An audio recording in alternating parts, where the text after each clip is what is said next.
அதன் அர்த்தங்களை புரிந்து கொள்ள ஆண்டவர் கிருபை பாராட்ட வேண்டும் என்று மீட்பர் மூலம் கேட்கிறோம் எங்கள் நல்ல பிதாவே. ஆமென். இந்த நாளின் தியானத்திற்காக நாம் எபிரேயர் 13வது அதிகாரம் 9வது வசனத்தை எடுத்துக்கிறோம். எபிரேயர் 13:9.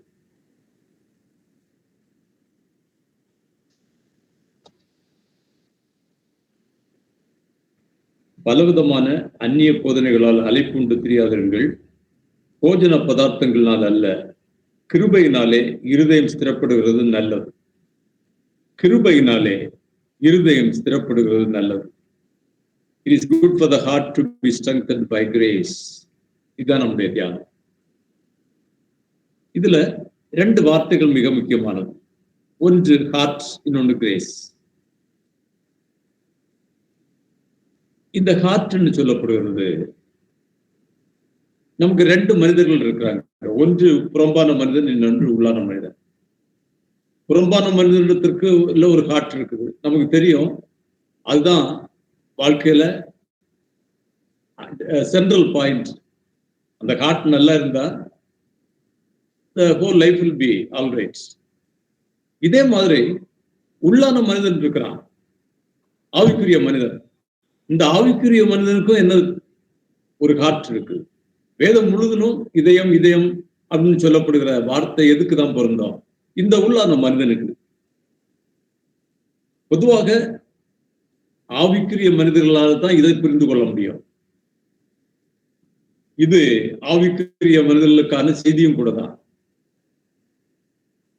இந்த இதயம் என்று சொல்லப்படுகிற இடம், it is the origin of our behavior, our conscience, our courage, our moral character, our passions, that is love or hate. இது எல்லாவற்றுக்கும் பிறப்பிடம் இதுதான், இந்த இதயம் தான். இந்த இதயம் சரியா இருந்தா நம்முடைய வாழ்க்கை சரியா இருக்கும். இந்த உள்ளான மனிதன் சரியா இருப்பான். இதுல புறம்பான மனிதன் முக்கியமானவன், உள்ளான மனிதன் முக்கியமானவன்னா இந்த உள்ளான மனிதன் தான் மிக முக்கியமானவன். ஏன்னா இந்த உள்ளான மனிதன் புறம்பான மனிதனை என்ன செய்யலாம்? He can be direct, can be guided. இந்த உள்ளான மனிதன் தான் மிக முக்கியமானது. இந்த உள்ளான மனிதனுக்கு அடித்தளமாக இருப்பது ஆத்துமா. இந்த ஆத்துமான்னு சொல்றது that is fundamental in deciding our life. நம்ம லைஃப் பேட்டர்னை டிசைட் பண்ணுறதே இதுதான், இந்த ஆத்துமா தான். ஏன்னா வேதத்துல நீங்க பாத்தீங்கன்னா இங்கிலீஷ் பைபிள்ல சோல்னு சொல்லியிருக்கு, தமிழ் பைபிள்ல ஜீவன் சொல்லியிருக்கு. ஒரு மனுஷன் உலகம் முழுதும் ஆதாயப்படுத்தினாலும் தன் ஜீவனை நஷ்டப்படுத்தினால் அவனுக்கு லாபம் என்ன? நீங்க இங்கிலீஷ் பைபிள்ல பாத்தீங்கன்னா சோல்னு இருக்கு, சோல் ஆத்துமா. அப்ப இந்த அதுக்கு அர்த்தம் இருக்குது, இந்த சோல் தான் it is deciding the life of a person.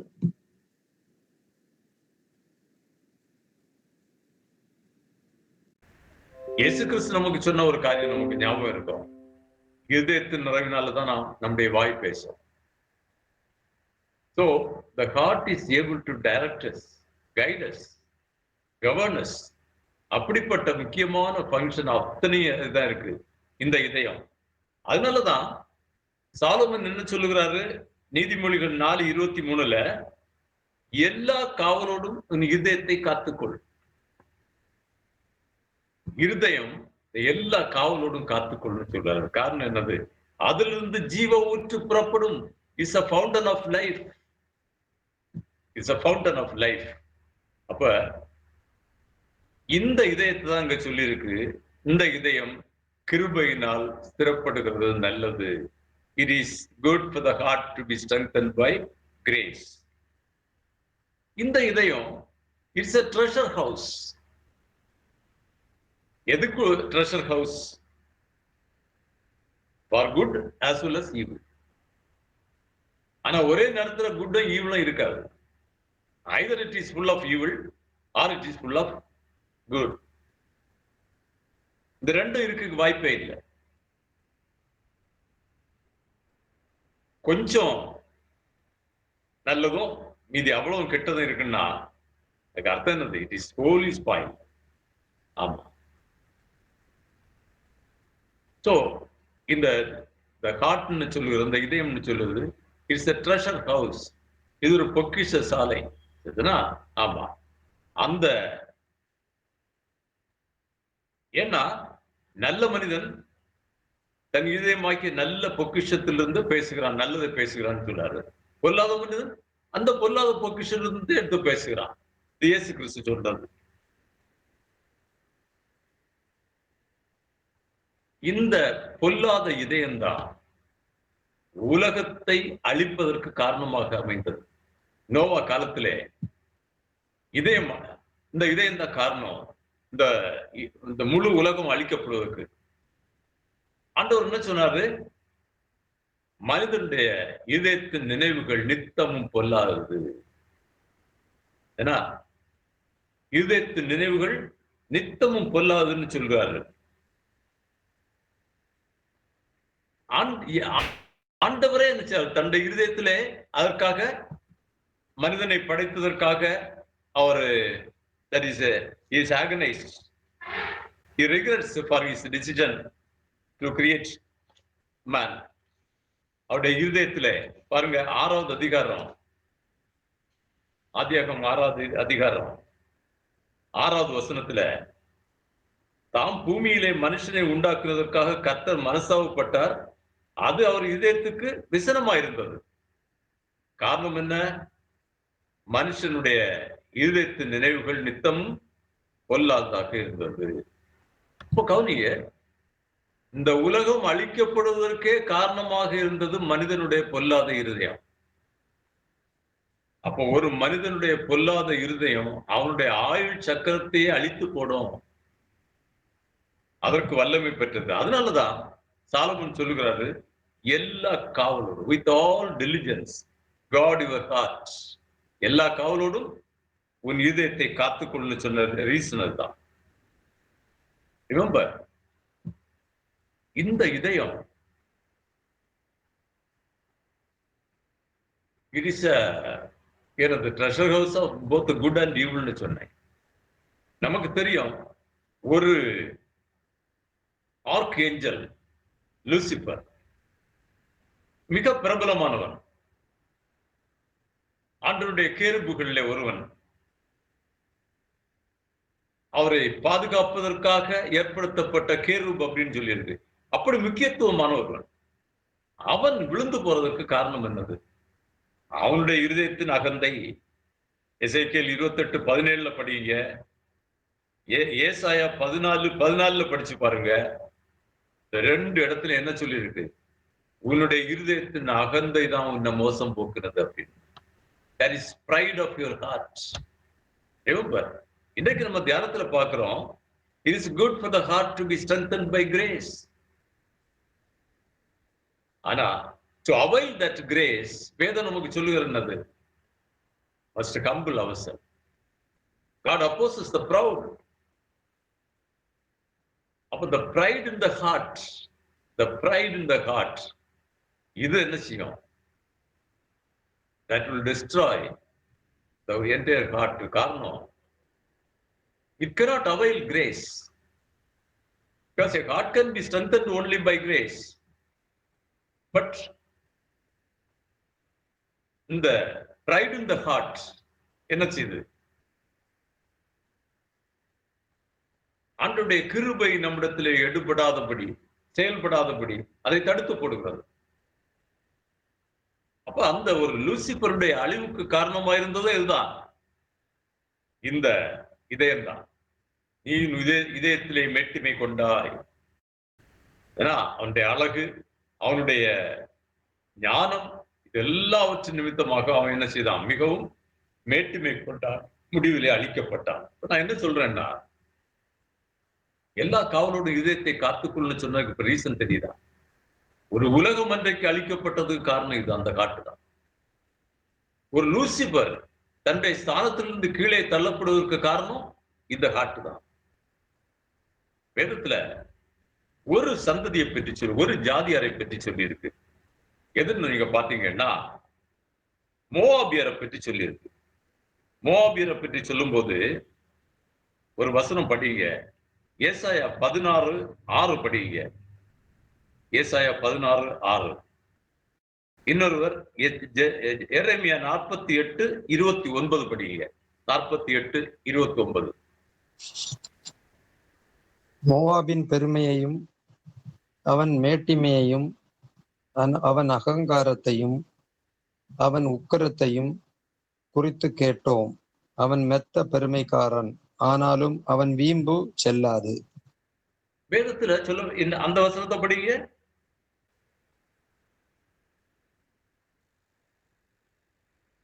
ஏசாயா 16:6. 16:6 தான் இப்ப படிச்சேன். எரேமியா 48:29.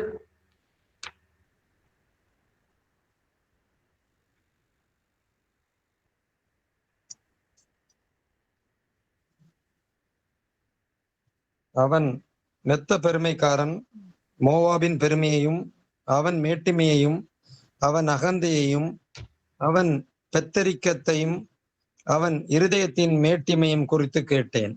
போதும், கவனிங்க. அங்க ரொம்ப அழகா சொல்லியிருக்கு. இருதயத்தின் மேட்டிமை, அவன் மத்தவும் பெருமைக்காரன், அவன் இருதயத்தின் அகந்தை.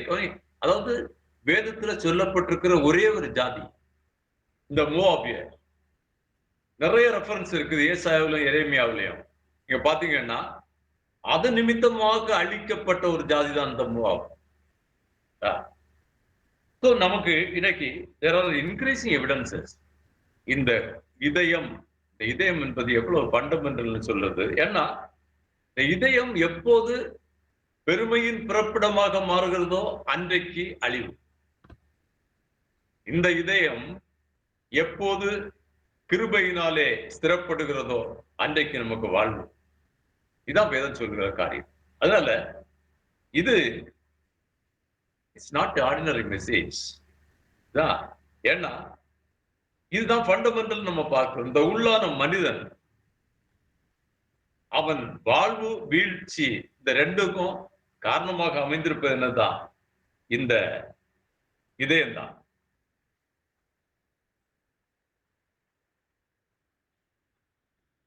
இனி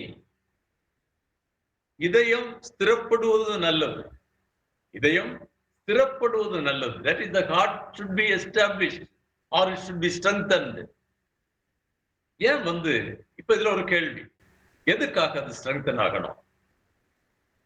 ஆண்டவர் படைக்கும் போது அவரு has not created with sufficient strength. எதற்காக அது ஸ்ட்ரெங்தன் ஆகணும்? காரணம் என்னன்னா, உலக ஓட்டத்திலே 1-2 காரியங்கள், அந்த காரியங்கள் நிமித்தமாக என்ன செய்யுது? இதயம் இளைப்படைகிறது. நீங்க 107வது சங்கீதம் 4வது 5வது வசனத்தை படிங்க. அதுபோல 106வது சங்கீதம் 15வது வசனத்தை படிங்க. இந்த வசனங்களை நாம பார்க்கிறது என்னன்னா, அவங்களுக்கு தேவையில்லாத காரியங்களை இச்சித்தார்கள். இச்சத்ததுனால என்ன செய்தாங்க? அவருடைய இதயம் சொர்ந்து போயிட்டு அல்லது பரட்சியப்பட்டு போயிட்டுன்னு சொல்லி இருக்கு. படிங்க. 107:4-5. அவர்கள் தாபரிக்கும் ஊரை காணாமல் வனாந்தரத்திலே அவாந்தர வழியாய் பசியாகவும் தாகமாகவும் ஆத்துமா தொய்ந்ததாகவும் அலைந்து திரிந்தார்கள். ஆத்துமா தொய்ந்ததாக அலைந்து திரிந்தார்கள். நல்லா கவனிங்க. பசி தாகம் புறம்பான மனிதனுக்கு உள்ளது. ஆனா உள்ளான மனிதனுக்கு உள்ளது என்னது? அந்த இதயம். அவங்க அந்த அந்த அவருடைய ஆத்துமான்னு சொல்ல, remember, it is part of the soul and spirit. சரீரத்தில் உள்ள ஆவி, ஆத்துமா இவைகளில் உள்ள ஒரு பகுதிக்கு பேர் தான் நம்ம இதயம்னு சொல்லுறது. It can control both the soul as well as the spirit. எதனா அப்ப இதயம் தோய்ந்ததாக, ஆத்துமா தோய்ந்ததாக அவர்கள் அலைந்து திரிந்தார்கள். அவங்க ஆத்துமா தோய்ந்ததாக அலைந்து திரிவதற்கு காரணம் என்ன? 2 காரணம் நம்ம சொல்லலாம். ஒன்று, அவங்க கானானுக்கு நேராக பயணித்துக் கொண்டிருக்கிறாங்க. ஆனா கானானுக்கு போவோமா, போய் சேருவோமா இல்லையா இப்படி சொல்ல ஒரு அவிசுவாசத்து நிமித்தம் அவர்கள் அநேகர் அங்கே செல்லக்கூடாது இருந்ததுன்னு வேதம் சொல்லுகிறது. அவிசுவாசம் அவிசுவாசம் எப்போது வருகிறதோ அப்போது ஆத்மா என்ன செய்யும்? தொய்ந்து போகும், இதயம் தொய்ந்து போகும். 106வது சங்கீதம் 15வது வசனத்துல என்ன படிக்கிறோம்? அவர்கள் படிங்க. 106:15. அப்பொழுது அவர்கள் கேட்டதை அவர்களுக்கு கொடுத்தார், அவர்கள் ஆத்துமாக்களிலோ இளைப்பை அனுப்பினார். கவனிங்க, அவங்க கேட்டதை கொடுத்தாரு. என்ன கேட்டாங்க? அவர்கள் தங்கள் இச்சை நிமித்தமாக அவர்கள் வனாந்திரத்திலே இச்சை உள்ளவர்களாகி அப்படின்னு நம்ம படிக்கிறோம். இந்த வனாந்திரத்திலே இச்சை உள்ளவர்களாகி அவங்க விரும்புறதெல்லாம் கேட்டாங்க. ஆண்டவரை பரீட்சை பார்த்தாங்க. ஆனா ஆண்டவர் என்ன செய்யாரு? தன்னுடைய வல்லமையை காண்பித்தார், கேட்டதெல்லாம் கொடுத்தார். ஆனா அவருடைய இருதயத்திலே இளைப்பு உண்டானது. ரொம்ப அவங்க ஆத்துமா it was not strengthened by the food, by the rich food that God offered, but instead ஆத்துமா என்னாச்சு? ஆத்துமா இளைத்து போனது. ரிமெம்பர், மாம்சீக வாழ்க்கை எங்க இருக்கிறதோ அங்கே ஆத்துமா இளைத்து போகும். அவிசுவாசம் எங்கே குடிகொள்ளுகிறதோ அங்கே ஆத்துமா இளைத்து போகும். அதனால இந்த 2 காரியங்கள்னால என்ன செய்யும்? ஒரு மனிதனுடைய வீழ்ச்சி, ஆத்துமா இளைத்து போவதற்கு காரணமான காரியங்கள். இது நெகட்டிவ் ஃபேக்டர்ஸ். அதாவது நாம் ஆண்டவர் இதற்காக நம்ம படைக்கவே இல்லை. ஆண்டவருக்கு பிரியமில்லாத காரியங்களை கேட்கிறது, விசுவாசத்தை விட்டுக்கிட்டு அவிசுவாச வாழ்க்கை வாழ்கிறது, இது 2 நிமித்தமாக என்ன செய்யுது? இதயம் களைத்து போகும். ஆனா ஆண்டவருடைய பிள்ளைகளுக்கு, ஆண்டவருடைய திட்டத்தின்படி வாழ்கிறவர்களுக்கு, ஆண்டவருடைய திட்டத்துக்கு உட்பட்டு அவருக்கு பணி செய்கிறவர்களுக்கு இந்த ஆத்துமா தோய்ந்து போகிறது இதை விட கூடுதல். ஆத்துமா தோய்ந்து போகும். எப்படி தோய்ந்து போகும் நீங்க பாத்தீங்கன்னா பாருங்க, ஏசாயா 40:29 படிக்கிறோம். வாலிபர்களும் இளைஞரும் சொந்து போவாங்க, வாலிபரும் இடறி விடுவாங்க, சொந்து போவாங்க. அதாவது கிறிஸ்துவுக்குள்ளாக நாம் வாழ்ந்து கொண்டிருக்கிற எத்தனை ஒரு மேபி யங் இன் ஸ்பிரிட் அப்படி இருந்தாலும் கூட என்ன செய்வாங்க? ஆண்டவருடைய பணியின் போது என்ன செய்வாங்க? அவங்க தோய்ந்து போவாங்க. ஆனா those who hope in the Lord, கர்த்தருக்கு காத்திருக்கிறவர்களோ தமிழ்ல சொல்லியிருக்கு, those who hope in the Lord, அவங்க என்ன செய்வாங்க? கழுகுகளை போல செட்டைகளை அடித்து எழுவாங்க, ஓடினாலும் இளைப்படையார்கள், நடந்தாலும் சோர்ந்து போகார்கள். அப்ப இதுல என்னன்னா, இந்த ஆத்துமா இளைத்து போகும்போது நம்ம சஸ்டெயின் பண்ணுகிறது என்னது? ஹோப், அதாவது நம்பிக்கை. நம்முடைய விசுவாசம் எதிர்காலத்தை குறித்த நம்பிக்கை உள்ளதாக மாற வேண்டும். அந்த நம்பிக்கை ஸ்ட்ராங்கா இருக்கும் போது those who hope in the Lord will get renewed in strength. எதுனா ஆமா, அவங்க ஓடினாலும் சரி நடந்தாலும் சரி சோர்ந்து போக மாட்டாங்க, இளைப்படைய மாட்டாங்க. அப்ப நம்முடைய ஆத்துமத்து நங்கூரமாக இருக்கிறது என்னது? நம்பிக்கை. ஆத்துமா சோர்ந்து போக நம்பிக்கை. காரணம் என்னன்னா, ஒரு ஆண்டவருக்காக தங்களை அர்ப்பணித்து ஆண்டவருடைய பணிக்காக தங்களை ஏற்படுத்தி கொண்டவர்கள், ஆண்டவர் தெரிந்து கொள்ளப்பட்டவங்க, இவங்க கால போக்கில இளைத்து போது உறுதி. காரணம் என்னன்னா, என்ன இழைப்புன்னு தெரியுமா?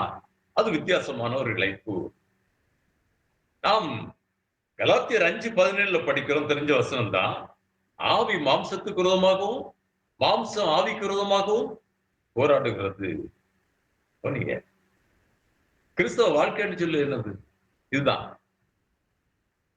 ஆவி மாம்சத்துக்கு விரோதமாக போராடும், மாம்சம் ஆவிக்கு விரோதமாக போராடும். இந்த போராட்டத்தை யாரால அறிந்து கொள்ள முடியும்? உண்மையான கிறிஸ்தவ வாழ்க்கை வாழுகிறவங்க அவருடைய அனுதின வாழ்க்கையிலே அறிந்து கொள்ள முடியும். ஏன்னா you will always have some satanic interference in God's ministry. ஆண்டவருடைய பணி செய்கிறவங்களுக்கு அந்த சாத்தானுடைய ஈவில் இன்ஃப்ளூயன்ஸ் நிறைய இருக்கும். அதுல சோர்வு வருகிறது இயற்கை. ஏன் சோர்வு வருகிறது? அவிசுவாசத்தை கொண்டு வருவான், மாம்சீகமான சிந்தனைகளை கொண்டு வருவான், அப்ப சோர்வு வரும். அது மட்டும் இல்ல, இந்த போராட்டம் ஆவி மாம்சத்துக்கு விரோதமாகவும் மாம்ச ஆவிக்கு விரோதமாக போராடு பாருங்க. அந்த போராட்டத்திலே நாம் களைத்து போவது நிச்சயம். போராட்டம்னா என்னது? இது ஸ்ட்ரகிள், இட்ஸ் a fight. அதுல கட்டாயம் சோர்வு உண்டாகும், இதயம் சோர்ந்து போகும். And under these circumstances we require grace of God. ஆண்டவருடைய பிள்ளைகளை எது தாங்குகிறது? அந்த அவருடைய கிருபை தாங்குகிறது. ஏன்னா பவுலுடைய வாழ்க்கையில நீங்க பாத்தீங்கன்னா ஒரு 2 வசனம் படிங்க. 2 கொரிந்தியர் 1:8-9 படிங்க. அதுபோல 2 கொரிந்தியர் 4:8 வசனத்தையும் படிங்க. அதுல அவர் எப்படி how he was overcome by என்னது the satanic interaction அப்படின்னு சொல்லது நீங்க படிச்சு பாருங்க, படிங்க.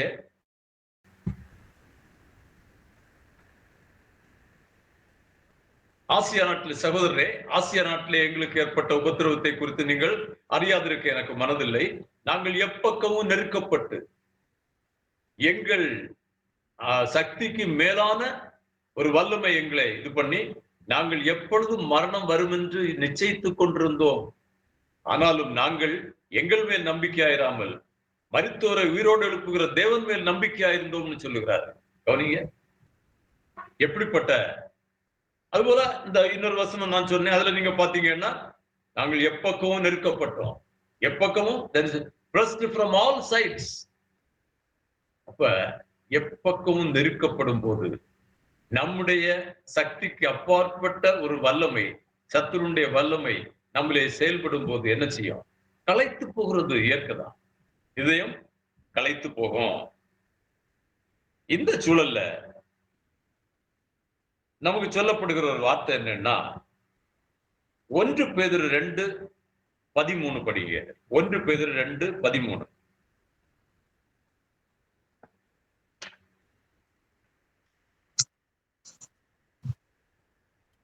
நீங்கள் மனுஷருடைய கட்டளைகள் யாவற்றுக்கும் கர்த்தர் நிமித்தம் இல்ல புறஜாதிகள் உங்களை அக்கிரமக்காரர் என்று விரோதமாய் பேசும் விஷயத்தில் வாசிக்கிறேன் சார். உங்கள் நற்கிரியைகளை கண்டு அவற்றின் நிமித்தம் சந்திப்பின் நாளிலே தேவனை மகிமைப்படுத்தும்படி நீங்கள் அவர்களுக்குள்ளே நல் நடக்கையுள்ளவர்களால் நடந்து கொள்ளுங்கள்.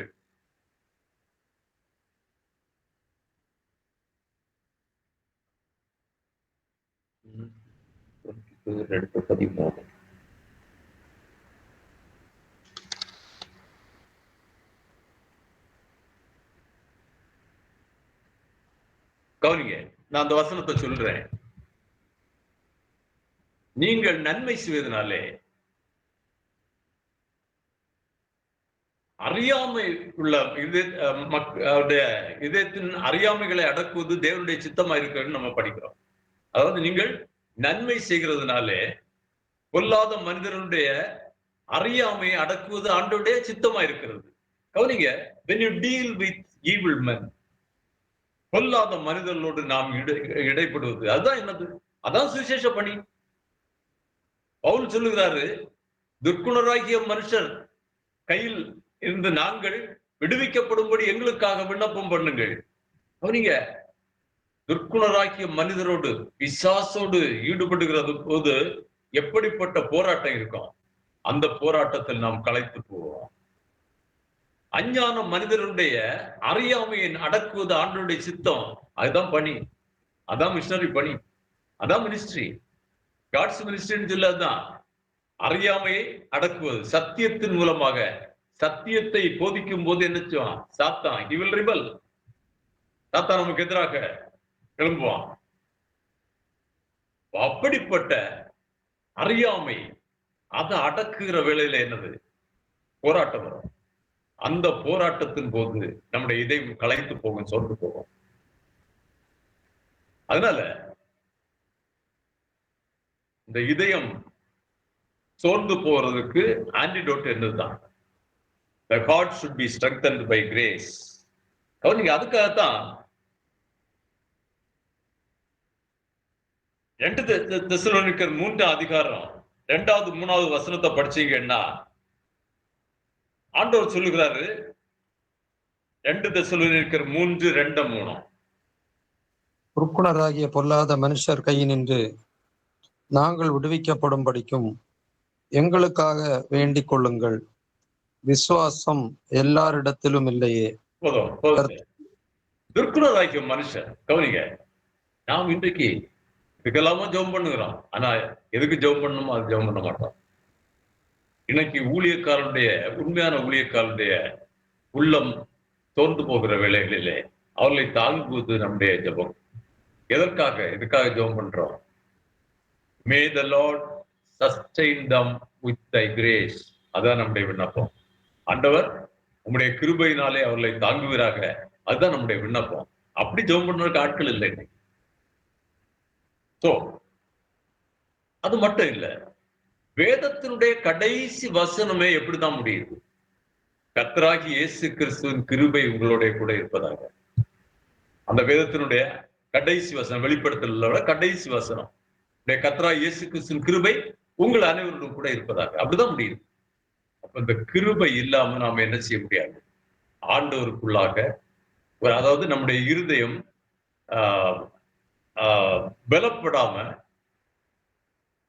பலப்பட வேண்டும் என்றால் அந்த கிருபை தேவை. இல்லைன்னா இதயம் வளர்ச்சியப்பட்டு போகும், அது சோர்ந்து போகும், அது களைத்து போகும். அப்ப இதயம் ஸ்திரப்பட வேண்டியது மஸ்ட். சரிதானா? It's a must. அது எப்படி ஸ்திரப்படணும், எப்படி ஸ்திரப்படக்கூடாதுன்னு 2 காரியம் சொல்லுகிறார் நம்முடைய தியான வசனத்துல. எப்படி ஸ்திரப்படக்கூடாதுன்னு சொல்லுகிறார். முதல்ல, போஜன பதார்த்தங்கள்னாலே அல்ல, கிருபையினாலே ஸ்திரப்படணும் அப்படின்னு சொல்லுகிறார். எப்படி ஸ்திரப்படக்கூடாது? போஜன பதார்த்தங்கள்னாலே அல்ல. ரிமெம்பர், போஜன பதார்த்தங்கள் உள்ளான மனிதனுக்கு அதுக்கு சம்பந்தமே இல்லை. அந்த உள்ளான மனுஷன் வாழ்வது எப்படி? அந்த அப்பத்தினாலே மாத்திரமல்ல. அப்பத்தினாலே வாழ்வது புறம்பான மனிதன். உள்ளான மனிதன் வாழ்வது தேவனுடைய வாயிலிருந்து புறப்படுகிற ஒவ்வொரு வார்த்தையினாலும் பிழைப்பான். அப்ப இந்த புறம்பான மனிதனுக்கு தான் அந்த உணவு தேவை. ஆனா அங்க சொல்றாரு, இருதயம் ஸ்திரப்படுவது எப்படி இல்லை? உணவு மூலமாக அல்ல, போஜன பதார்த்தங்கள்னாலே அல்ல அப்படின்னு சொல்லுகிறார். இங்க போஜன பதார்த்தம் அவர் எதை மீன் பண்ணுகிறார் தெரியுமா? ஏன் அந்த போஜன பதார்த்தத்தை சொல்லுகிறாருன்னு தெரியுமா? இந்த எபிரேயர் நிருபம் எழுதப்பட்டது யாருக்குன்னு உங்களுக்கு தெரியும். எபிரேய கிறிஸ்தவர்களுக்காக. A small group of Christians among the Jews. அது அந்த எபிரேய கிறிஸ்தவங்கன்னு நம்ம சொல்லுகிறோம். They were subject to lot of persecution. 1ஆம் நூற்றாண்டில் நம்ம சொல்ல வேண்டியதே இல்லை. அவ மகா கொடிய உபத்திரவ காலம் இருந்த நாட்கள். கொடிய உபத்திரவத்தில் அகப்பட்டிருந்தாங்க. இவர்களை பலப்படுத்துவதற்கு, உற்சாகப்படுத்துவதற்கு, அதற்காக எழுதப்பட்டதுதான் இந்த எபிரேயர் நிருபம். இவர் ஆதரவு என்ன சொல்லுகிறாருன்னா, போஜன பதார்த்தங்கள்னாலே அல்ல அப்படின்னு சொல்ல. இந்த போஜன பதார்த்தம் அவர் எதை மீன் பண்ணுகிறாருன்னு தெரியுமா? பழையற்பாடுன்னு சொல்லுவது என்னது? பழையற்பாட்டு வாழ்வு, நியாயப்பிரமாண வாழ்க்கை, full of festivities and என்னது?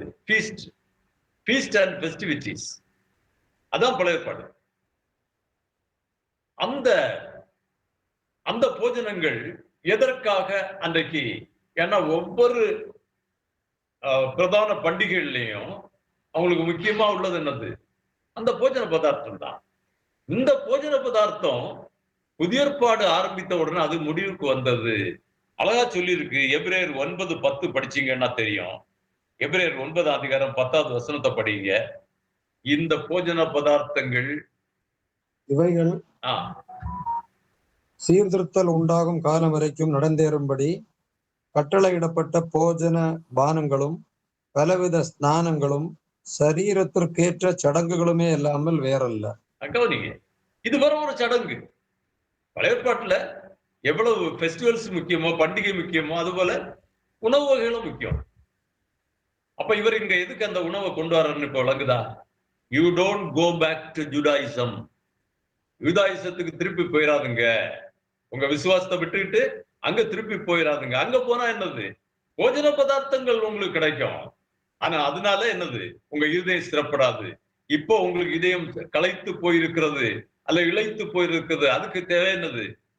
It should be strengthened by grace, God's grace. இந்த போஜன பதார்த்தங்கள்னால யாரும் என்ன செய்யல? வெற்றி பெறவில்லைன்னு சொல்லுகிறார் அதே வசனத்துல. உங்க போஜன பதார்த்தம் என்று சொல்லுது இந்த பழைய பாட்டு உணவு முறைகள். அதுக்கு நீங்க திரும்பிடாதுங்க. நீங்க உங்க விசுவாசத்துல அப்படி இருக்குன்னு சொல்லுகிறாரு. எபிரேயர் 3:12 படிங்க. கிறிஸ்துவை விட்டு விலகுகிற பொல்லாத இருதயம் உங்களிலே ஒருவனுக்கு இராதபடிக்கு எச்சரிக்கையா இருங்கன்னு சொல்லுகிறார் அந்த வசனத்துல. புரியுதா? கிறிஸ்துவை விட்டு விலகுகிற பொல்லாத இருதயம் உங்களில் ஒருவனுக்கு இல்லாதபடி எச்சரிக்கையா இருக்குன்னு சொல்லுகிறார். விளங்குதா? அந்த பொல்லாத இதயம் எதுன்னு சொல்லுது விளங்குதா?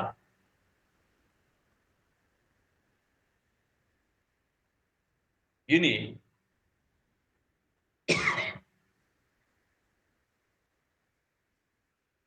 இந்த இதயம் it should be strengthened only by grace. இந்த கிரேஸ் அவைல் பண்ணோம்னா கவனிங்க, போஜன பதார்த்தங்கள் எல்லாவற்றையும் தவிர்த்து உடம்பை வருத்தி உபவாசம் செய்து, இது பழைய ஏற்பாட்டில் உள்ள முறை, புதிய ஏற்பாட்டிலையும் உள்ள முறை, மாற்றமே இல்லை. கவனிங்க, நெகேமியா அன்றைக்கு முதலாவது அதிகாரத்தையே நீங்க படிச்சு பாத்தீங்கன்னா, நெகேமியா கேள்விப்படுகிறான் எங்க எருசலேமில் உள்ள மக்கள் எப்படி இருக்கிறாங்கன்னு.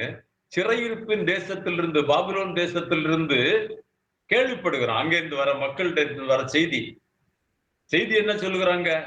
அது எல்லாம் அலங்கம் எல்லாம் இடிக்கப்பட்டு எல்லாம் அக்னியினாலே சுடப்பட்டு கிடக்கிறது அப்படின்னு கேள்விப்பட்ட உடனே என்ன செய்கிறான்? ஆண்டுடைய சமூகத்துல போய் பல நாளாக ஆகாரம் சாப்பிடாம துக்கித்து உபவாசத்தை ஜெபம் பண்ணிட்டு இருக்கிறான். அதனுடைய விளைவு என்னன்னு தெரியுமா? அந்த ராஜாவுடைய கண்களிலே அவனுக்கு தயை கிடைத்தது. He got favor, grace from the from the Lord through the king. அந்த ராஜாவை கூப்பிட்டு கேட்கிறாரு, எப்ப உனக்கு என்ன பிரச்சனை? உன் முகம் ரொம்ப வித்தியாசமா இருக்குது, இன்னைக்கு என்ன பிரச்சனைன்னு கேட்கிறாரு. அது இப்படி என்னுடைய பிதாக்களுடைய கல்லறை எல்லாம் இருக்கிற அந்த பட்டணத்துல அதை சுடப்பட்டதும் அக்னியில அது அழிக்கப்பட்டு கிடக்கிறது, நான் எப்படி துக்க முகம் இல்லாமல் இருப்பேன் அப்படின்னு சொல்லுகிறான். அப்போ உனக்கு என்ன வேணும்? எனக்கு அங்க போகணும், போய் அதை சரி பண்ணணும். ஓ போய் வா. கவனிங்க, இது எப்படி கிடைத்தது?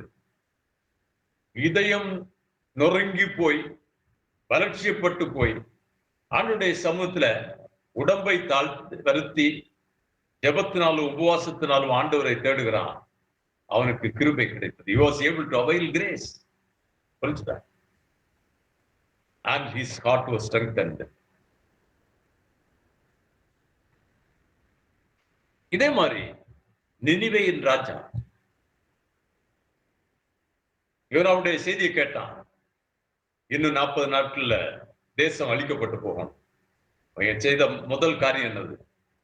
தன்னுடைய சிங்காசனத்தை விட்டு கீழே இறங்கினான், ரெட்டை உடுத்து கொண்டான், தரையில உட்கார்ந்தான், உபவாசத்தினாலும் ஜெபத்தினாலும் ஆண்டவரை தேட ஆரம்பித்தான். They got grace. God gave them 100 years of grace period. அதுக்கு அப்புறம் தான் அது அழிக்கப்பட்டது நினிவே பின்னால. புரியுதா? மீண்டும் மக்கள் துன்மார்க்கமாக நடந்தாங்க, எச்சரிப்பை எல்லாம் மீறி அழிந்தாங்க, அது வேற. அப்ப 100 ஆண்டுகளுக்கு கிரேஸ் கிடைச்சது. அதனால போஜன பதார்த்தங்களினாலே இதயம் ஒரு நாள என்ன செய்யாது? ஸ்திரப்படாது.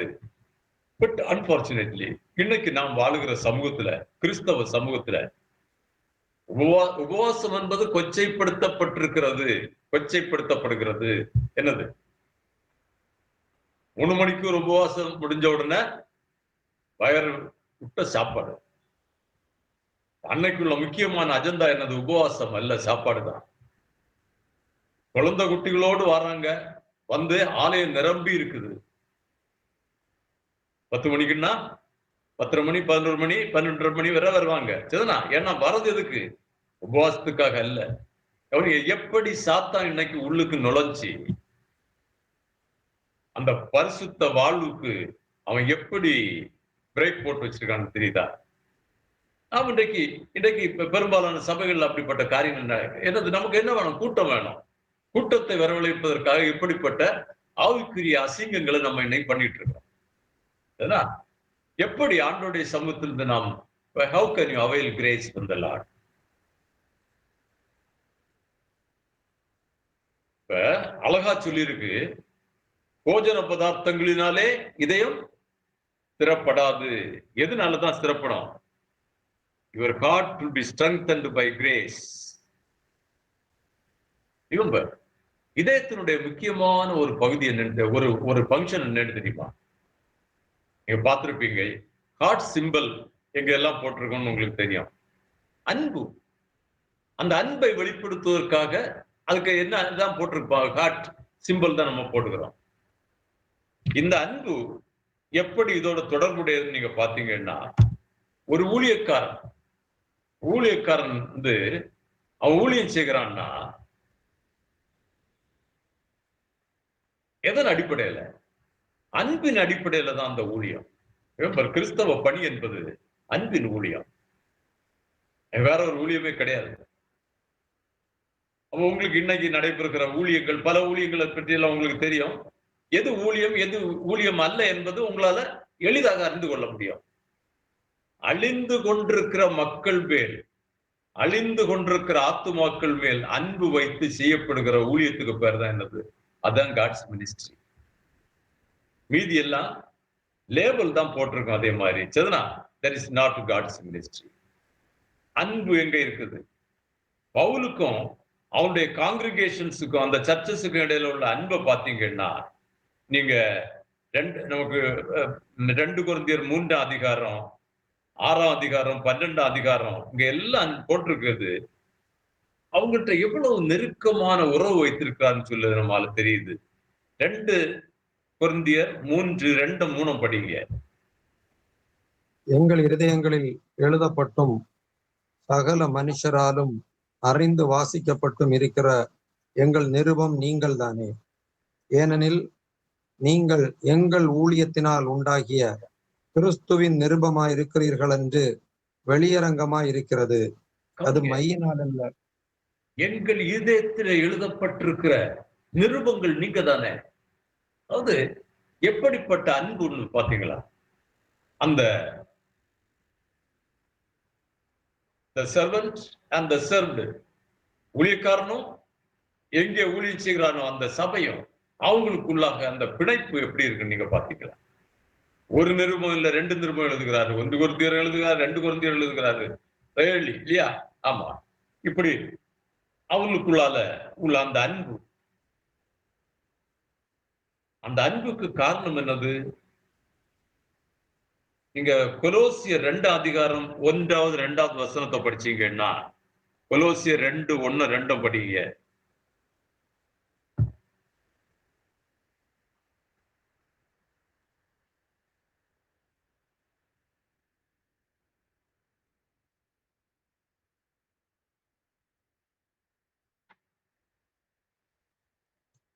கொலோசியர் 2:1-2. ஆமா. உங்களுக்காகவும் லவோதிக்கேயாவில் இருக்கிறவர்களுக்காகவும் சரீரத்தில் என் முகத்தை காணாதிருக்கிற மற்றெல்லாருக்காகவும் மிகுந்த போராட்டம் எனக்கு உண்டென்று நீங்கள் அறிய விரும்புகிறேன். அவர்களுடைய இருதயங்கள் தேற்றப்பட்டு அவர்கள் அன்பினால் இணைக்கப்பட்டு பிதாவாகிய தேவனுக்கும் கிறிஸ்துவுக்கும் உரிய இரகசியத்தை அறிந்து கொள்ளுகிற உணர்வின் பூரண நிச்சயத்தினுடைய எல்லா ஐஸ்வர்யத்திற்கும் உரியவர்களாக வேண்டுமென்றே இப்படி விரும்புகிறேன். கவனிங்க, எப்படிப்பட்ட அழகான வசனம் நீங்க பாத்தீங்களா? அவங்களோடு உள்ள அந்த உங்களை குறித்த போராட்டம் எனக்கு எப்போதும் உண்டு அப்படின்னு சொல்லுகிறாரு. என்ன போராட்டம்? அவருடைய ஆத்துமாக்களுக்கு இவங்க யாரு? ஒரு ஊழியக்காரன்னா யாரு? அந்த ஆத்துமாக்களுக்கு உத்தரவாதம் பண்ணுகிறவன். அதான் வேதம் சொல்லுகிற ஊழியக்காரன். அந்த அவருடைய ஆத்துமாக்களுக்கு உங்களுக்காகவும் லவோதிக்கியால் இருக்கிறவர்களுக்காகவும் மிகுந்த போராட்டம் உண்டுன்னு சொல்கிறாரு. எல்லா சபைகளையும் குறித்த கவலை என்னை நாள்தோறும் அழுத்துகிறதுன்னு சொல்லுகிறாரு. ஒரு ஊழியக்காரன் சொல்லுதான் அன்பினால் பிணைக்கப்படுகிற ஒன்று. என்ன சொல்லலாம், உங்கள் இருதயங்கள் தேற்றப்பட வேண்டும் அப்படின்னு கேட்கிறான். That is your heart must be comforted and established by grace. கிருபையினாலே ஸ்திரப்படணும் அப்படின்னு விண்ணப்பம் பண்ணுகிறான். இது அன்பின் அடிப்படையில். ரைட். அப்ப இப்ப நீங்க பாத்தீங்கன்னா ஊழியக்காரனுக்கும் அந்த ஆத்துமாக்களுக்கும் இடையில உள்ள ஒரு உறவு, அந்த உறவு தொடர்கிறது. அது முடிந்து போகிற ஒன்றல்ல. யார் தொடர்ந்துகிட்டு இருக்கான்னு தெரியுமா? இயேசு கிறிஸ்து இன்றைக்கு அந்த பணியை தொடர்ந்துகிட்டே இருக்கிறார். என்ன பணி? அவர் தம் மூலமாக ஆண்டவரை ஏற்றுக்கொண்டவர் அத்தனை பேருக்காகவும் விண்ணப்பம் பண்ணி கொண்டிருக்கிறார்னு சொல்லிட்டு நம்ம எபிரேயர் 7ஆம் அதிகாரம் 25வது வசனத்துல நம்ம படிக்கிறோம். அந்த எபிரேயர் 7:25 வாசிக்கவா சார்? படிங்க சார். மேலும் தமது மூலமாய் தேவனிடத்தில் சேருகிறவர்களுக்காக வேண்டுதல் செய்யும்படிக்கு அவர் எப்பொழுதும் உயிரோடு இருக்கிறவராகியால் அவர்களை முற்றுமுடிய ரட்சிக்க வல்லவராயும் இருக்கிறார். கவனிங்க, நாம் இன்றைக்கு விழுந்து போகாதபடி, தோய்ந்து போகாதபடி, கடைசி மட்டும் நம்மை நிலைநிறுத்துவதற்காக, உண்மையான ஊழியக்காரரை நிலைநிறுத்துவதற்காக அங்க ஒரு இன்விசிபிள் சோர்ஸ் இருக்குது, நமக்காக ஜெபம் பண்ணிட்டு இருக்கு. தெரியுமா? That is true. எவ்வளவு சோர்வுகள் வரலாம், இருதயம் களைத்து போகலாம், இழைத்து போகலாம். ஆனா there's a source of prayer. அவர் எப்போதும் விண்ணப்பம் பண்ணி கொண்டிருக்கிறார். நாம் ஊழியக்காரர்களுக்காக எவ்வளவு ஜெபம் பண்ண வேண்டியது முக்கியம் என்பதை இதுக்கு நம்ம காட்டுகிறது. புரியுதா? ஆமா, இயேசு கிறிஸ்துதாமே நமக்காக இந்த விண்ணப்பம் பண்ணி கொண்டிருக்கிறார். நாம் பிறருக்காக ஜெபிக்க வேண்டியது எவ்வளவு முக்கியம். அப்ப அன்பினாலே பிணைக்கப்பட்டிருக்கிற உள்ளங்கள், அவருடைய இதயங்கள் தேற்றப்படுவதற்காக ஜெபம் பண்ணுகிறார். இதான் விண்ணப்பம். நாம் இப்படிப்பட்ட விண்ணப்பம் பண்ணுகிறோம். எப்படிப்பட்ட விண்ணப்பம் இன்னைக்கு நாம் சபைகள்லயோ நம்ம தனி குழு ஊழியங்கள் எல்லாம் பண்ணுகிறோம்னு சொல்லி நமக்கு தெரியுமே. ஆமா, எப்படி அது தரங்கிட்டு இருக்கிறதுன்னு சொல்லுது. இன்னைக்கு ஆண்டுடைய பணி, அந்த பணியாளர்களுடைய சோர்வு, தளர்வு, அதன் மத்தியிலே அந்த ஊழியக்காரர்களுக்கும் அந்த ஆத்மாக்களுக்கும் இடையில் உள்ள உறவு, இதான் அவர்கள் இருதயங்கள் எல்லாம் தேற்றப்பட வேண்டும் என்று இவர் ஜெபம் பண்ணுகிறாரு. இவருடைய இருதயம் தேற்றப்பட வேண்டும் என்று அவங்க ஜெபம் பண்ணுகிறாங்க. அது எல்லாவற்றுக்கும் மேலாக நம்ம ஆண்டவராகிய கிறிஸ்து நமக்காக இடைவிடாமல் விண்ணப்பம் பண்ணி கொண்டிருக்கிறார். எதுக்காக? நம்முடைய இதயங்கள் தேற்றப்படுவதற்காக, நாம் வழியிலே அழிந்து போகாதபடி, தோர்ந்து போகாதபடி இருப்பதற்காக ஜெபம் பண்ணிட்டு இருக்கிறாரு. 2 தீமோத்தேயு 2:1 நம்ம படிக்கிறோம். தெரிஞ்ச வசனம் தான். என் குமாரனாகிய தீமோத்தேயு, கிறிஸ்து இயேசுவுள்ள கிருபையிலே நீ பலப்படு. தீமோத்தேயு பவுலுடைய ஒரு சீஷன். அந்த சீஷன் இதற்காக அந்த பவுல் இதற்காக விண்ணப்பம் பண்ணுகிறாரு, நீ கிருபையிலே பலப்படப்பா. காரணம் என்னன்னா, உண்மையான பணி செய்யும் போது நிறைய தொய்வுகள் யாரிடத்திலுமே சொல்ல முடியாது. ஊழியக்காரர்கள் பொதுவாக இதை யார்கிட்டையும் ஷேர் பண்ண மாட்டாங்க. அவருடைய வேதனை ஆண்டவரோடு மட்டும்தான் ஷேர் பண்ணுவாங்க. அப்ப தெரியும், ஒரு உண்மையான ஊழியக்காரன்னா சோர்வுகள் உண்டாகும். அப்ப நீ கிறிஸ்து இயேசுவுள்ள கிருபையிலே பலப்படு. it is imperative that our hearts must be strengthened by grace. இது எப்படி ஸ்ட்ரெங்தன் ஆகுன்னு நீங்க பாத்தீங்கன்னா, நாம் இன்றைக்கு புது உடன்படிக்கைக்கு உட்பட்டவங்க.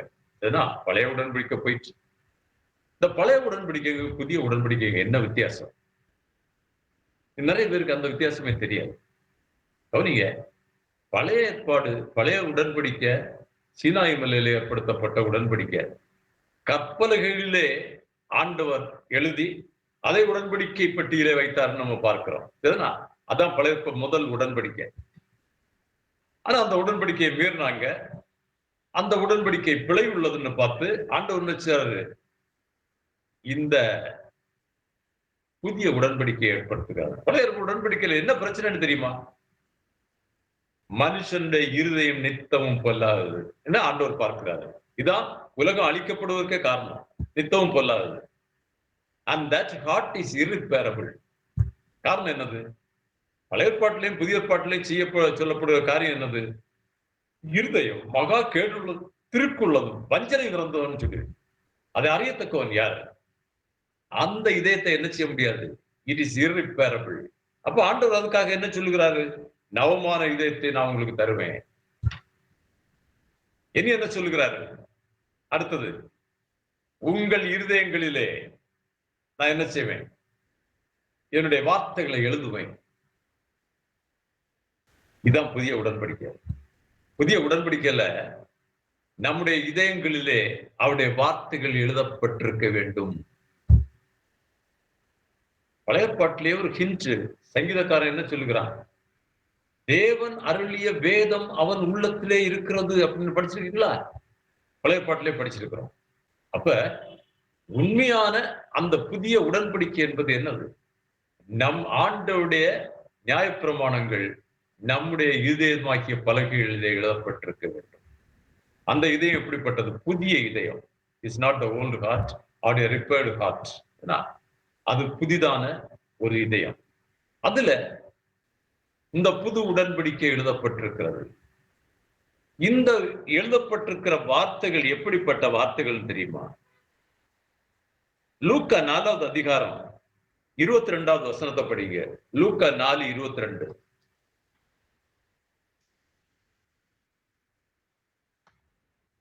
எல்லாரும் அவருக்கு நற்சாட்சி கொடுத்து அவருடைய வாயிலிருந்து புறப்பட்ட கிருபையுள்ள வார்த்தைகளை குறித்து ஆச்சரியப்பட்டு, இவன் யோசேப்பின் குமாரன் அல்லவா என்றார்கள். கவனி, வாயிலிருந்து புறப்படுகிற கிருபையுள்ள வார்த்தைகள். இந்த வார்த்தை பார்த்தீங்களா? Words of grace. நமக்கு என்று கொடுக்கப்படுகிற வார்த்தைகள் என்ன? வெறும் வெற்று வார்த்தைகள் அல்ல. These are words of grace, words of comfort. ஆமா, நம்மை ஆற்றல் படுத்த, ஆறுதல் படுத்த, நம்மை பலப்படுத்த வல்ல வார்த்தைகள். அதனால இந்த வார்த்தைகளே ஆண்டவர் உள்ளுக்கு எழுதி வச்சிருக்கிறாரு. நம்முடைய இதயம் இன்னைக்கு களைத்து போவதற்கு காரணம் என்னன்னு தெரியுமா?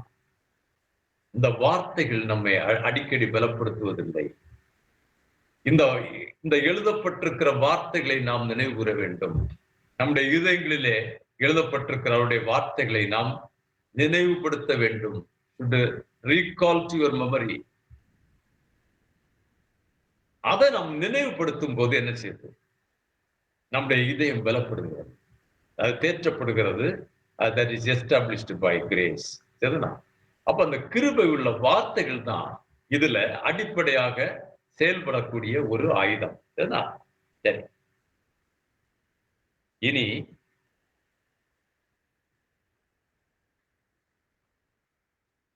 ஒரு ஆலோசனை என்ன கொடுத்திருக்காருன்னா, இந்த இதயம் சோர்ந்து போகாமல் தேற்றப்படுவதற்கு, உற்சாகப்பட அடைவதற்கு எபிரேயர் 13 அதிகாரம் 7வது வசனத்துல ஒரு சஜஷன் கொடுக்கிறார். 13:7 படிய.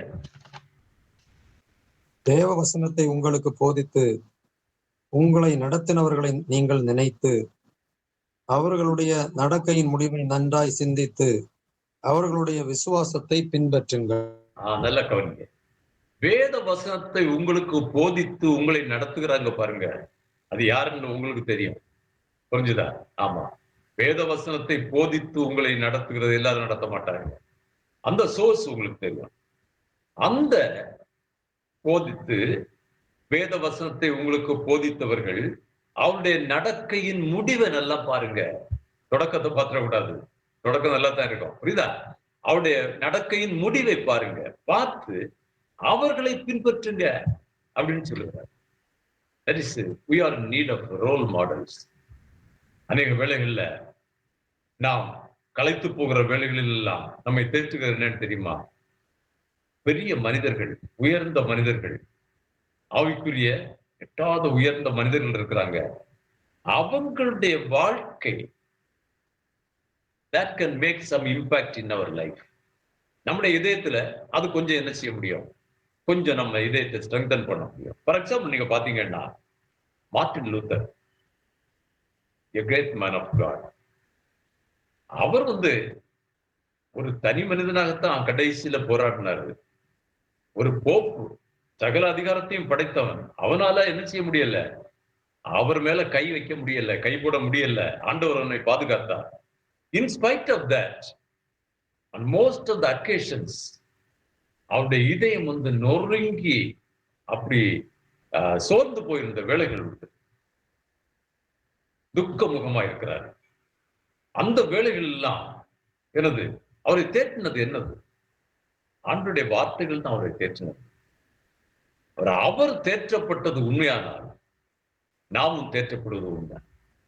அந்த மனிதர்களுடைய தொடக்கத்தை, எப்படி வேத வசனத்தை நமக்கு போதிக்க காரணமா இருந்தவங்க, அவருடைய நடக்கையின் முடிவுகளை யோசித்து பாருங்க.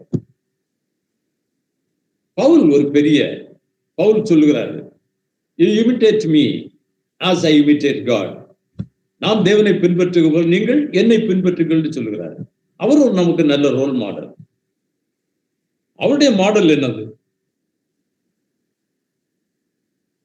அவர் சோர்ந்து போறாரு. அந்த வேளையில என்ன, அது மட்டும் இல்லை, உள்ளத்திலே அவருடைய சரீரத்திலே ஒரு முள் கொடுக்கப்பட்டிருக்கிறது. ஒரு பிசாசினுடைய ஒரு தூதுவனாக அது செயல்பட்டு கொண்டிருக்கிறது. அவ்வப்போது அவரை அது துன்பப்படுத்துகிறது. ஆண்டவரத்தில் கேட்கிறாரு. ஆண்டவர் அதை எடுத்து போடல, முல்லை எடுத்து போடல. எடுத்து போடுவதற்கு பதிலாக என்ன செய்கிறாரு? He gives his grace. என்ற கிருபை உனக்கு போடுறோம். தெரியுமா, கிருபையின் மேல் கிருபை பெற்ற ஒரு மனிதன் தான் பவுல் அப்போஸ்தலர். தன்னை வாழ்க்கையிலே பெரிய வல்லமையான ஊழியம், அற்புதங்கள் அடையாளங்கள் அவர் செய்யாத அற்புதம் கிடையாது, அடையாளம் கிடையாது. மரித்தோர்ல கூட உயிரோடு எழுப்பின அந்த இதெல்லாம் செய்திருக்கிறாரு. ஆனால் தன்னுடைய சரீரத்திலிருந்து ஒரு வியாதி அவரால் என்ன செய்ய முடியல, குணமாக்க முடியல. But God, what does God say? என் கிருபை உனக்கு போதும், you go on. கடைசி வரை அந்த கிருபையிலே அவர் நிறைவா இருந்தார். அதனால என்னுடைய பலகீனங்களிலே, என்னுடைய குறைவுகளிலே நான் I rejoice அப்படின்னு சொல்லுகிறார். Because those times God's grace sustains him. மிக முக்கியமானது, ஆண்டவருடைய கிருபை நம்ம என்ன செய்யணும், பலப்படுத்தணும், நம்மை ஸ்திரப்படுத்தணும். அப்ப இப்படிப்பட்ட மனிதர்களுடைய உயர்ந்த வாழ்க்கை வாழ்ந்தவர்களுடைய வாழ்க்கை நமக்கு என்னதான் இருக்கணும், ஒரு பெரிய ஊன்றுகோலாக இருக்கணும். அது நம்ம பலப்படுத்தணும். இனி நம்ம தியான வசனத்துல முதல்லையும் கடைசியிலையும் சொல்லப்பட்டிருக்கிற ஆலோசனை என்னன்னா, நீங்கள் பலவிதமான அந்நிய போதனைகளாலே அலைப்புண்டு தெரியாதிருங்கள் அப்படின்னு சொல்றார். அந்நிய போதனைகள் அநேக வேளைகளிலே உள்ளங்கள் சோர்ந்து போவதற்கு, ஆத்துமா இழைத்து போவதற்கு காரணமா இருக்கு. என்னன்னு தெரியுமா? அந்நிய போதனைகள். அந்நிய போதனைகள்னா என்னது? It is apart from sound doctrine. What Paul says as sound doctrine. ஆரோக்கியமான உபதேசம்னு சொல்லுகிறார். 2000 வருஷத்துக்கு முன்பாக உபதேசம்னு சொல்றதுக்கு பதிலா கிறிஸ்துவின் உபதேசம்னு சொன்னா போதும். ஆனா எப்படி சொல்றாரு? ஆரோக்கியமான உபதேசம். அந்த நாட்களிலேயே ராட்டன் டாக்டர்ஸ் வருது. இதா ஆமா, அந்த டாக்டரை பின்பற்றினா என்ன செய்யும்? நம்முடைய இதயம் கலைத்து போகும். காரணம் என்னது? They are related to flesh. மாம்சீகமாக நம்மை நடத்தக்கூடியவங்க. இந்த போதனைகள் மூலமாகத்தான் இன்றைக்கு a large majority of Christians are என்னது in danger. என்ன ஆபத்து? அவருடைய இதயம் களைத்து போயிருக்கிறது. காரணம் இல்லாததற்காக களைத்து போயிருக்கிறது. இதா ஆண்டவருடைய பணி செய்து உன் இருதயம் களைத்து போயிருந்தா it can be cured. ஆண்டவருடைய கிருபை உன்னை தாங்கும். ஆனா மாம்சீக போதனைகளால இழுப்புண்டு மாம்சீக வாழ்க்கை வாழ்ந்து உன் இருதயம் களைத்து போச்சுன்னா you don't expect God's grace. God's grace will never operate on fleshy life. Let it be known to you. சரீர வாழ்க்கை, அதாவது மாம்சீக வாழ்க்கை வாழ்ந்துகிட்டு ஆண்டோடைய கிருபை கிடைக்கும்னு எதிர்பார்க்காது. கிடைக்கவே கிடைக்காது. அப்ப பலவிதமான அந்நிய போதனைகளால் நீங்க அலைப்புண்டு தெரியாதுன்னு அவர் சொல்லுகிறாரு. ஆதி சபை நமக்கு ஒரு மாடல். ஆதி திருச்சபை நமக்கு ஒரு மாடல். என்னது? அவங்க அப்போஸ்தல உபதேசத்திலும் ஜெபத்திலும் அந்யோன்யத்திலும் உறுதியாய் தரித்திருந்தாங்க. கவனிங்க, இந்த அப்போஸ்தல உபதேசம், அந்த அப்போஸ்தல உபதேசம் நமக்கு ஒரு பெரிய பவுண்டேஷன். அதுதான் ஆரோக்கியமான உபதேசம். பவுல் ஆரோக்கியமான உபதேசம்னு சொல்லி என்னது? ஆதி அப்போஸ்தலருடைய உபதேசம். அந்த உபதேசத்திலே நம்ம உறுதியாக இருந்தோம்னா நம்முடைய இதயம் தேற்றப்படும். our hearts will be strengthened by grace. இதுபோல இன்றைக்கு உண்மையான ஊழியம் செய்கிற ஆண்டுடைய பிள்ளைகளுடைய இதயங்கள் தேற்றப்படணும். நம்முடைய இதயமும் ஆண்டோருக்குள்ளாக பலமடையணும் என்று நான் வேண்டி இந்த தியானத்தை நாம் முடிவு செய்யலாம். Shall we pray now? எங்களை நேசித்து வழிநடத்துகிற ஆண்டவரே, அருமையான மாலை பொழுதுக்காக உங்களை ஸ்தோத்திரிக்கிறோம். இந்த நாளிலே உம்முடைய பிள்ளைகளாக இணைந்து ஆண்டுடைய சமூகத்துல வந்து உம்முடைய மகத்துவங்களை தியானிக்கத்தக்கதாக தந்த நல்ல வாய்ப்புக்காக உங்களை ஸ்தோத்திரிக்கிறேன். களைத்து போகிற இந்த கிறிஸ்தவ வாழ்விலே ஜீவனுக்கும் மரணத்துக்கும் ஏதுவான போராட்டம் நிறைந்த ஒரு வாழ்க்கையிலே, சத்தியத்துக்கும் பொய்க்கும் இடையிலே உள்ள ஒரு பெரிய போராட்டம் நிறைந்த வாழ்க்கையிலே நாங்கள் களைத்து போகிற வேளைகளிலே உம்முடைய கிருபை எங்களை தாங்குகிறதற்காக உம்மை ஸ்தோத்திரிக்கிறோம். நாங்கள் போஜன பதார்த்தங்களினால் அல்ல, கிருபையினாலே எங்கள் இதயம் ஸ்திரப்படத்தக்கதாக பலவிதமான அந்நிய போதனைகள் எங்கள் வாழ்க்கையில இடைப்பட்டு விடாதபடி, இடைமறைத்து விடாதபடி எங்களை காத்துக்கொள்ள ஆண்டோடைய சமுத்திரை செபிக்கிறோம். எங்களுக்கு வசனங்களை போதித்தவர்கள் அவர்களுடைய வாழ்வின் நல்ல முடிவை பார்த்து அவர்களை பின்பற்றத்தக்கதான நல்ல ரோல் மாடல்ஸ் ஆண்டவர் எங்களுக்கு தந்து நடத்தி வருகிற அதற்காக உண்மை ஸ்தோத்திருக்கிறார். கிறிஸ்தவ உலகத்திலே அப்படிப்பட்ட உயர்ந்த மனிதர்கள் எங்களுக்கு இன்றைக்கும் ஒரு ரோல் மாடல்ஸாக இருப்பதற்காக ஆண்டவரை ஸ்தோத்திருக்கிறோம். இந்த நாளிலே எங்கள் தேசத்துக்காக நாங்கள் ஜெபிக்கிறோம் ஐயா. இந்த தேசத்துல இன்றைக்கு காணப்படுகிற ஒரு மிகப்பெரிய போராட்டம், பிசாசுக்கும் ஆண்டவருக்கும் இடையில உள்ள ஒரு போராட்டம். இன்னைக்கு ஆண்டவர் நீர் போராடி கொண்டிருக்கிறீர். எங்களுடைய தேசத்துல நாளை தினமும் அடுத்த கட்ட தேர்தல் நடைபெறப் போகிறது. ஒவ்வொரு கட்டங்களிலும் சத்ருவுக்கு நீர் சாவுமணி அடித்துக் கொண்டிருக்கிறீர் என்று அறிந்து உண்மை ஸ்தோத்திரிக்கிறோம். நாளை தினம் உள்ள தேர்தலுக்காக உடைய சமூகத்தில் வந்து நிற்கிறோம். வாக்களிக்க போகிற மக்களோடு இந்த இடவிலே இடைபடுவீராக. ஜீவனையும் மரணத்தையும் உனக்கு முன்பாக வைக்கிறேன், நீ ஜீவனை தெரிந்து கொள் என்று எங்களுக்கு போதிக்கப்பட்டபடி இந்த தேசத்தின் மக்கள் ஜீவனை தெரிந்து கொள்ளத்தக்கதாக, சத்தியத்தை தெரிந்து கொள்ளத்தக்கதாக, அவர்களுடைய நித்தியத்துக்கு வாழ்வுக்காதவர்களை தெரிந்து கொள்ளத்தக்கதாக நல்ல இதயத்தை கொடுத்து ஆண்டவர் அவர்களை வழிநடத்த வேண்டும் என்று ஆண்டவருடைய சமூகத்தில் கெஞ்சி நிற்கிறோம். சத்துருடைய போராட்டம் பயங்கரமா இருப்பதை நாங்கள் பார்க்கிறோம். மனிதனமும் ஒரு பொய்யை சொல்லி மக்களை ஏமாற்றுகிற வஞ்சிக்கிற இந்த வஞ்சகங்கள் மாறி போக சீக்கிரம் இதற்கு ஒரு முடிவு கட்டத்தக்கதாக ஆண்டவருடைய சமூகத்தை கெஞ்சி நிற்கிறோம். எங்கள் தேசத்திலே நீ சமாதானத்தை தாரும். துன்பத்தை கண்ட நாட்களுக்கு சரியாக நாங்கள் மகிழ்ச்சி அடையத்தக்கதாக ஒரு நல்ல ஆட்சி தந்துகளை வழிநடத்த ஆண்டவருடைய சமூகத்திலே கெஞ்சி நிற்கிறோம். எங்கள் விண்ணப்பத்தை ஏற்றுக்கொண்டதற்காக உண்மை ஸ்தோத்திரிக்கிறோம். வந்த உங்களுடைய பிள்ளைகள் அத்தனை பேர் மேல் உடைய கரம் நீட்டி நம்முடைய பிள்ளைகளை ஆசீர்வதித்து அனுப்பும். மீண்டும் சந்திக்கும் மற்றும் உடைய மாறாத கிருபைக்குள்ளாக எங்களை மறைத்துக் கொள்ளும். எல்லாவற்றையும் இயேசு மூலம் கேட்கிறோம் நல்ல பிதாவே, ஆமென். என் ஆத்மாவே கர்த்தரை ஸ்தோத்திரி, என் முழு உள்ளமையுடைய பரிசுத்த நாமத்தை ஸ்தோத்திரி.